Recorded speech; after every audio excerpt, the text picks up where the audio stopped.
स्वागत है आपका जी राजस्थान में। आपके साथ मैं हूं चंद्रश्री राजपूत और आज हम आपको बताएंगे कि भाई दूज का त्योहार किस तरीके से मनाया जाना चाहिए, क्योंकि आज हमारा खास कार्यक्रम इसी पर है। आज भाई दूज का त्योहार मनाया जा रहा है और कार्तिक माह के शुक्ल पक्ष की द्वितीय तिथि को भाई दूज मनाया जाता है। भाई दूज का पर्व यमराज और उनकी बहन के अटूट प्रेम को दर्शाता है। बहनें अपने भाइयों को टीका करके उसकी लंबी उम्र की कामना करती हैं। भाई अपनी बहनों को उपहार प्रदान करते हैं। भाई दूज मनाने के पीछे यम और यमुना से जुड़ी एक पौराणिक कहानी है।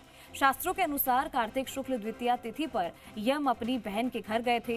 बहन द्वारा किए गए आदर सत्कार से प्रसन्न होकर उसे वरदान भी दिया। जो भाई बहन इस दिन यमुना में स्नान करके यम पूजा करेंगे, भाई को शुभ मुहूर्त में तिलक कर भोजन कराएंगे, उसे मृत्यु के बाद यमलोक नहीं जाना पड़ेगा।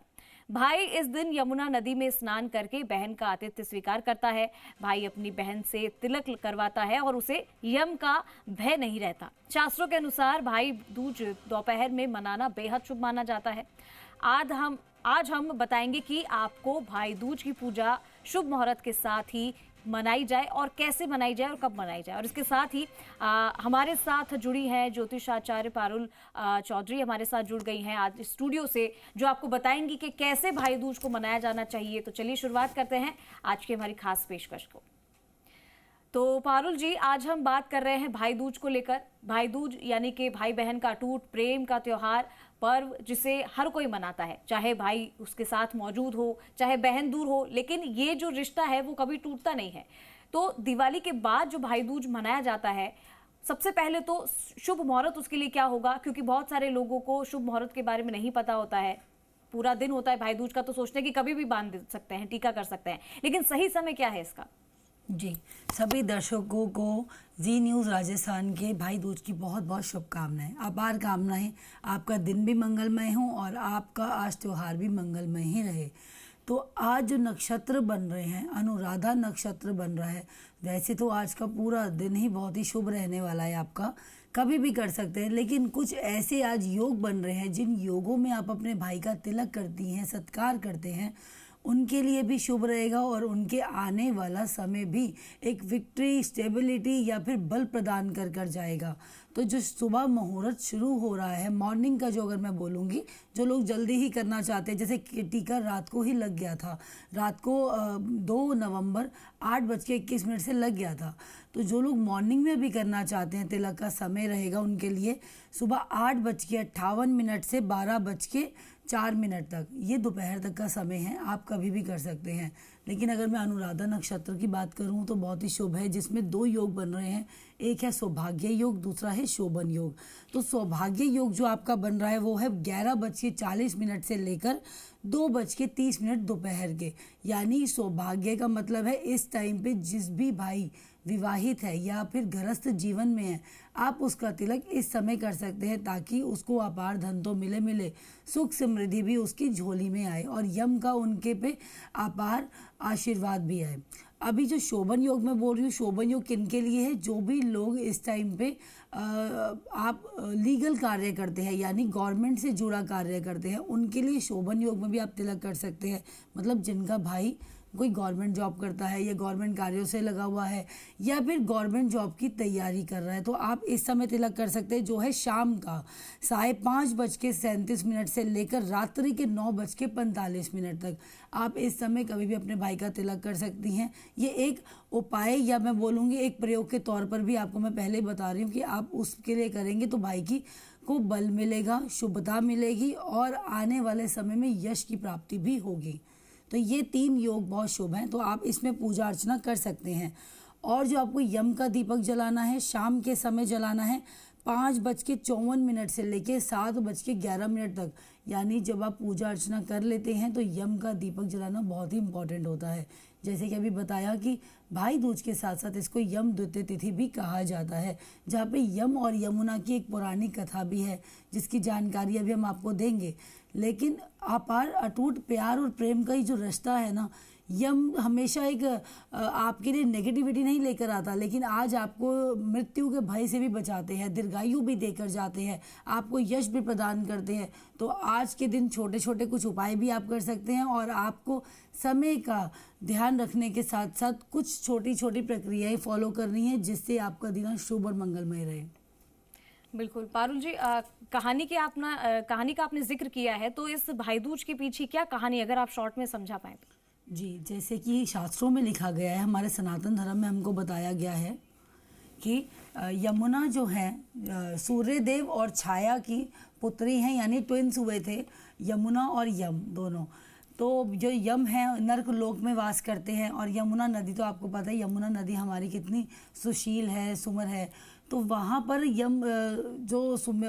हमारी यमुना देवी हैं, उन्होंने अपने भाई को निमंत्रण दिया था यम जी को कि आप हमारे घर पर आए पधारे, क्योंकि यम से मिलने के लिए नर्क लोक तो वो जा नहीं सकती थी। वहाँ पे प्रताड़ना इतनी थी, चीख चहाड़ इतनी ज़्यादा थी कि परेशान हो जाती थी। वहाँ पे एक बार वो गई थी, उन्होंने देखा कि यहाँ पे लोग कितने हाहाकार मचा हुआ है, कितनी परेशानियों का सामना करना पड़ रहा है। तो उन्होंने एक बार अपने भाई से पूछा यम से कि क्यों तुम लोगों को इतना सताते हो, क्यों तुम इतना दुख देते हो लोगों को कि जो इतनी हाहाकार मचा रहे हैं। तो यम ने कहा था कि ये मैं इनको दुख नहीं दे रहा हूँ, ये अपने कर्मों का फल ले रहे हैं, जो ये कर्म करके आते हैं उन्हीं का ये फल यहाँ पर पाते हैं। तब उन्होंने कहा था कि कहीं ना कहीं कुछ ऐसा करके जाइए आप। यमुना देवी ने कहा था कि लोगों को इसकी प्रताड़ना से बचना पड़े, भले ही उनका कर्म खराब हो या फिर बुरे कर्म किए हो, लेकिन कुछ ऐसा तो उपाय होगा कि वो कुछ करे और बच सके।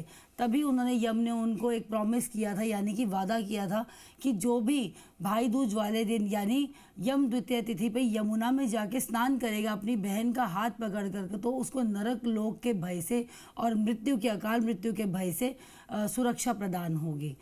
फिर उसके बाद वहाँ से जब यमुना अपने घर आती हैं, तो उन्होंने भाई दूज वाले दिन यानी द्वितीय तिथि पे, दिवाली की जो द्वितीय तिथि होती है, अपने भाई को निमंत्रण दिया था अपने घर आने का।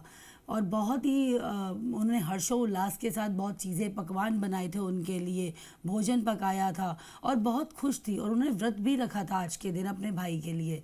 यम ये देख के बहुत ही प्रसन्न होते हैं। उन्होंने भोजन ग्रहण किया।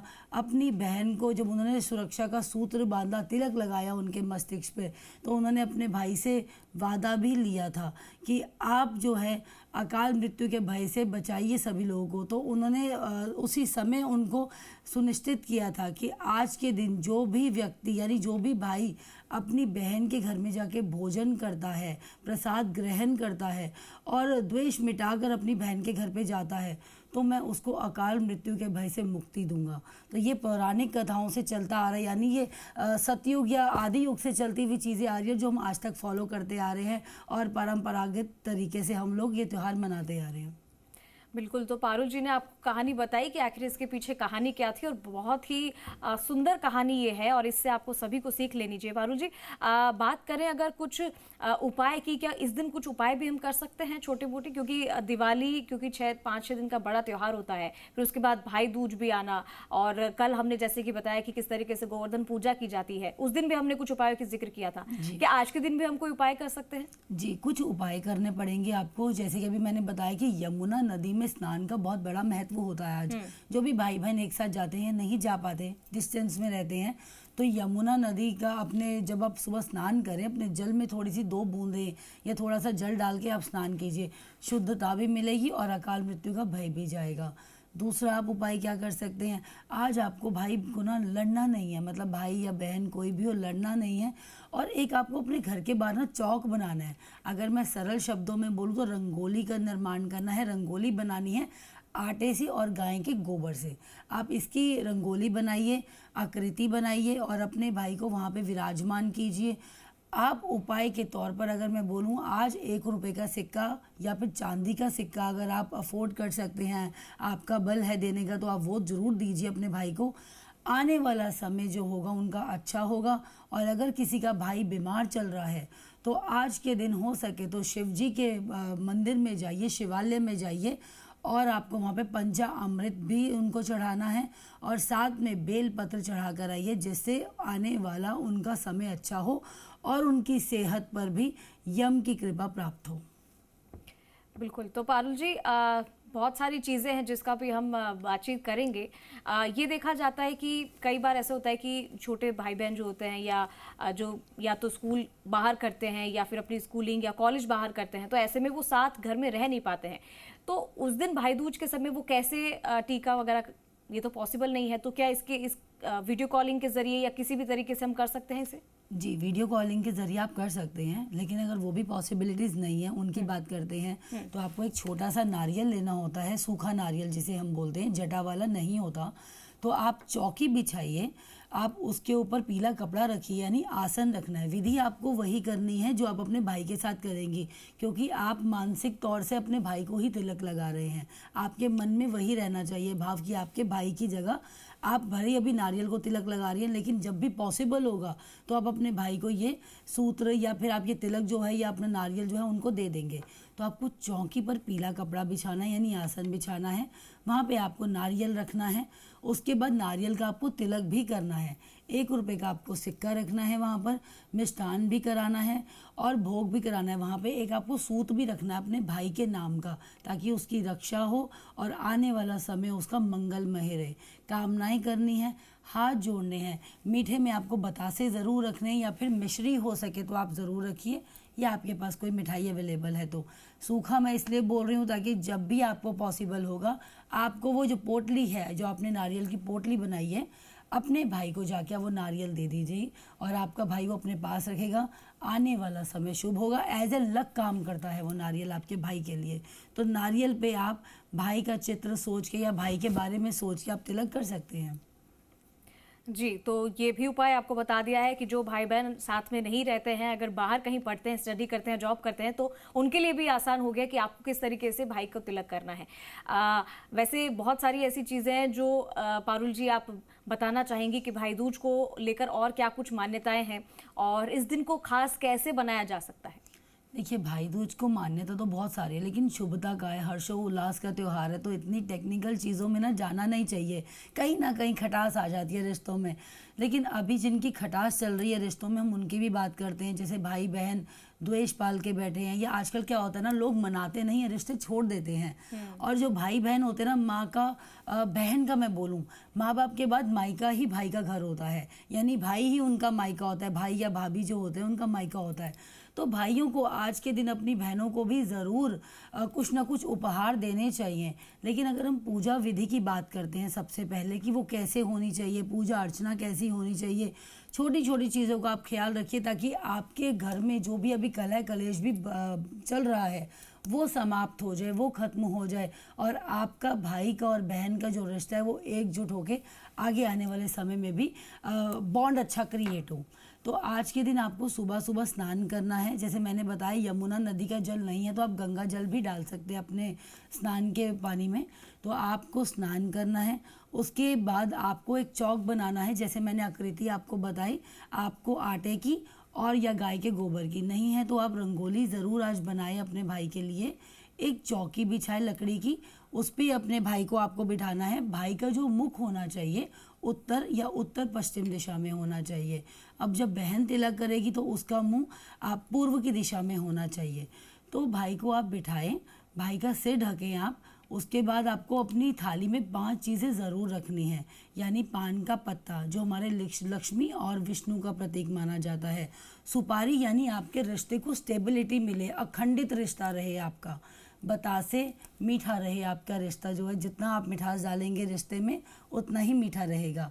और आपको जो चौथी चीज़ रखनी है वो रखनी है काली दाल या फिर काले चने, ताकि आप ये पूजा अर्चना करने के बाद यम के नाम का दान कर सके। ये आपको जो काली दान है वो भाई का हाथ लगा के बाद में दान ही करनी है।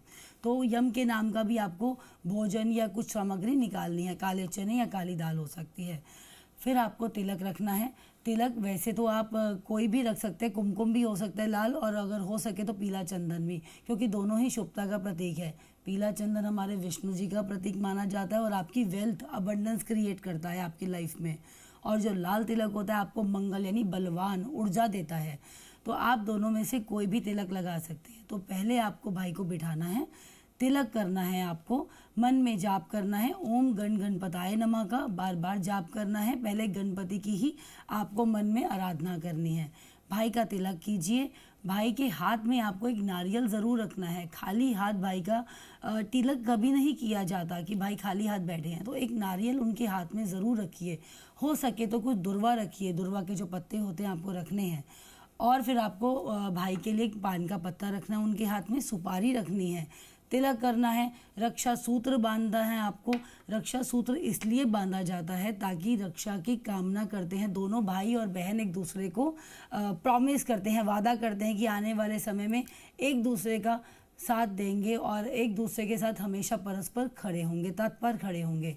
तो इसलिए भी रक्षा सूत्र बांधा जाता है। और अगर आप अपने 7 चक्रास ओपन करना चाहते हैं तो आप सतरंगी रंग का भी सूत बांध सकते हैं भाई को। साथ में आपको जो उनको भाई को देना है, एक रोली होती है, रोली भी आपको रखनी है। अखंडित अक्षत भी भाई को देने हैं आपको।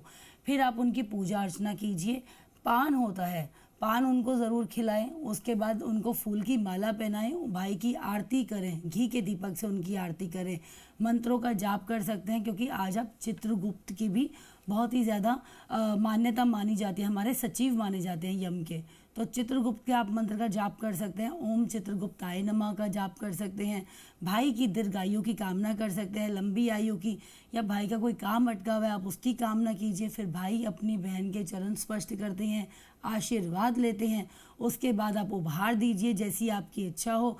फिर ही आप खड़े होइए और वो जितना सामान है अपनी झोली में से उठा के अब भाई जो है अपने पास रखे, ताकि वो उनका लक का काम करता है। आने वाले समय में उनको अबंडेंस दे के जाता है। यानी 1 साल के बाद ये त्यौहार आता है तो 1 साल के लिए आपके लिए डबल यानी चुगना भी कई बार हो जाती है वो चीज़। जैसा आपका भाव होगा ना वैसे ही आपको रिजल्ट्स मिलते जाएंगे। तो आपको ऐसे त्यौहार मनाना है और चुप रहकर मनाना है। थोड़ा सा हो सके तो मन से चीज़ें कीजिए, बातें करते हुए, अटकलियाँ करते हुए, छेड़छाड़ करते हुए ना कीजिए। उसके बाद आपको जो करना है, भोजन भाई को अपने करवाए, जो भी आपने बनाया है मिठास आपको देनी है। अगर आपका भाई विवाहित है तो दोनों की चौकी लगानी है, यानी उनके धर्म पत्नी की और अपने भाई की। अगर वो नहीं है विशेष उनकी पत्नी अवेलेबल तो आप हो सके तो उनके नाम का नारियल अपने भाई को दे सकते हैं। तो ऐसे आपको पूजा अर्चना करनी है। बाकी तो आपको अपने हिसाब से आगे आप जो कर सकते हैं वो ज़रूर कीजिए। काले रंग के कपड़े अवॉइड कीजिए, नीले रंग के कपड़े अवॉइड कीजिए। हो सके तो आज लाल, गोल्डन, ऑरेंज यानी संतरी रंग बिरंगे कपड़े आप पहनिए। तो ये 2 रंग आपको अवॉइड करने हैं। अदरवाइज़ आप कोई भी कलर पहन सकते हैं। आपका दिन शुभ ही रहेगा और मंगलमय की कामना कीजिए और ऐसे ही अपना त्यौहार आगे मनाइए। और शाम को जब आपकी पूजा हो जाए तो यम का दीपक आपको ज़रूर जलाना है अपने भाई की दीर्घायु के नाम का। जैसे मैंने अभी आपको समय बताया, 5:27 से समय शुरू हो जाएगा। आपको अपने घर के बाहर जो होता है दक्षिण मुख में जाके 2 मुख का दीपक जलाना है आपके अपने भाई के नाम का, ताकि यम उनसे दूर रहें और अपनी नकारात्मकता उनसे दूर रखें और अपना आशीर्वाद दें। देखिए वैसे जीवन मरण तो ऊपर वाले के हाथ में है, लेकिन आप कुछ कुछ उपाय ऐसे कर सकते हैं जिसकी वजह से आपकी आयु में बढ़ोतरी तो मैं नहीं बोलूँगी होगी, लेकिन आपके साथ एक ना आशीर्वाद रहेगा भगवान का, ताकि आपके आने वाले समय में कोई अकाल मृत्यु, आकस्मिक दुर्घटना ना हो जाए आपके भाई के साथ या आपकी बहन के साथ। और एक विशेष ख्याल आपको रखना है, आपको गोल किसी जगह पे बैठ के नहीं आपको तिलक करना है। ये जैसे कि चेयर होती है, कुर्सी होती है, गोल कुर्सी पे ना बैठे। हो सके तो चौरस होनी चाहिए, स्क्वायर होनी चाहिए, स्क्वायर टेबल ही सामने होना चाहिए। या फिर आप नीचे ज़मीन पे बैठ के चौकोर एक बिछा सकते हैं, बिछौना, आप उस पे बैठ के भी तिलक कर सकते हैं। बिल्कुल, तो एक एक चीज़ बारीकी से पारुल जी ने आपको बताई कि आपको किस तरीके से बैठना है, कौन सी दिशा में बैठना है और कैसे आपको पूजा करनी है। और भाई दूज का जो ये पर्व होता है ये अपने आप में बहुत खास होता है। पारुल जी ये भी कुछ टिप्स जानना चाहेंगे, जैसे कुछ भाई बहन झगड़ा बहुत करते हैं और जब बात आती है इस तरीके के त्यौहार की, चाहे वो रक्षाबंधन हो या भाई दूज हो, तब हाथों पे कलेवा या फिर राखी बांध दी जाती है। तो वो एक दिन के लिए हो जाता है, लेकिन उसके बाद फिर से लड़ाई शुरू हो जाती है। तो ऐसे कोई टिप्स हैं भाई बहन के लिए जो जिनके बीच में हमेशा प्यार बना रहे, कम लड़ाई झगड़ा हो? देखिए मिथुन राशि वालों के लिए मैं बोलूँगी ये प्रॉब्लम तो उनके साथ ज़्यादा रहती है, क्योंकि उनको भाई बहन का रिश्ता मेंटेन करना बड़ा मुश्किल हो जाता है। बहन तो बहुत एफर्ट डालती है, लेकिन भाई कहीं ना कहीं नाराज़ ही रहता है। कहते हैं ना हमारे घर में एक नाराज़ फूफा होते हैं, तो वैसे वो ज़्यादा रहते हैं, उनको कुछ ना कुछ प्रॉब्लम रहती है। तो ऐसे में अगर आपके भाई से नहीं बनी हुई, आजकल देखो लोगों में पेशेंस ख़त्म हो चुका है। पहले के ज़माने में होता था कि बहन ने कुछ कहा तो भाई ने मान लिया, कि बहन को माता का रूप भी माना जाता है। माता की तरह ही आपकी देखभाल करती है, चाहे बहन छोटी हो या बड़ी हो, ऑटोमेटिकली आपको ट्रीटमेंट ऐसे ही देगी जैसे कि आपकी मदर हो, मम्मी का आपको एक स्पर्श मिलता है उनसे।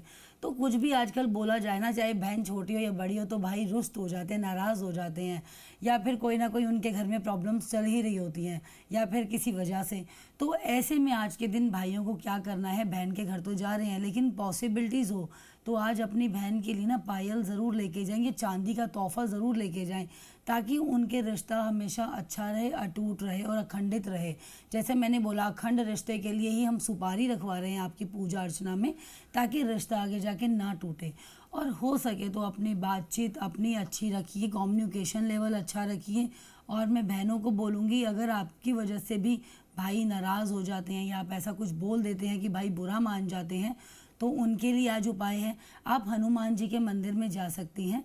आज आप चमेली के तेल का दीपक जलाइए और उसके बाद आप वानरों को या तो गुड़ खिलाइए या फिर चने खिलाइए। आज जैसे ही संडे है, इतवार का दिन है, तो आप ज़रूर अपने भाई के नाम का खिलाएं और बोल कर आइए हनुमान जी को कि आपके और आपके भाई के रिश्ते की रक्षा करें और उसमें मजबूती प्रदान करें। तो देखिए आने वाला समय आपका अच्छा रहेगा। और जो बार बार लड़ाई होती है, वो क्या होता है, कई बार नज़र भी लग जाती है आपको, तो बार बार लड़ाई होने का क्या कारण है, भाई की जब आज आप पूजा उतार करेंगे, आरती उतारेंगे, तो आपको ज़रूर आरती उतारनी है। थोड़े से आप पीली राई रख सकते हैं, काली मिर्च डाल सकते हैं, 2 लौंग और 1 कपूर से आप आरती उतारिए अपने भाई की 7 बारी। और आप आने वाले समय की मंगल कामना कीजिए कि आपका रिश्ता मजबूत हो, अटूट हो और अब इसको किसी की नज़र ना लगे। तो देखिए आपको नज़र भी नहीं लगेगी और आपका रिश्ता बहुत बढ़िया चलेगा।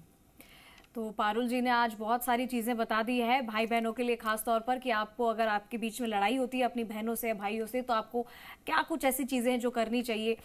जाने से पहले पारुल जी कुछ छोटी छोटी कुछ 1-2 टिप्स अगर आप भाई बहनों के लिए दे देते आज के दिन तो बहुत अच्छा होता। देखिए, जैसे चित्रगुप्त की भी आज पूजा की जाती है। चित्रगुप्त को यम जी का सचिव कहा जाता है, देवताओं का सचिव कहा जाता है, क्योंकि लेखा जोखा तो वही आपका रखते हैं। तो चित्रगुप्त की आज आपको ना अर्चना पूजा ज़रूर करनी चाहिए, उनका एक चित्र बनाना चाहिए आपको आज के दिन।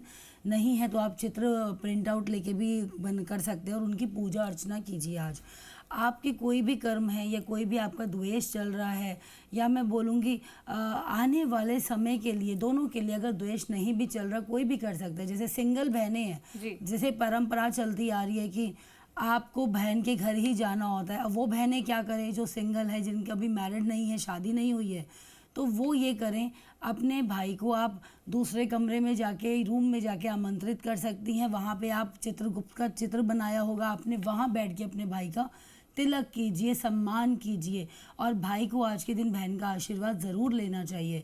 और अपनी लेखनी हो सके तो अपने भाई को एक पेन आप ज़रूर गिफ्ट करें, और हो सके तो चित्रगुप्त के पास भी वो पेन रखिए और आपकी जो भी विश है अपनी उस कॉपी में, यानी अपनी किताब में लिखिए, चित्रगुप्त के आगे रखिए, ताकि वो आने वाले समय में पूर्ण भी हो जाए और भगवान तक आपकी इच्छा भी पहुंच जाए कि आप क्या चाहते हैं।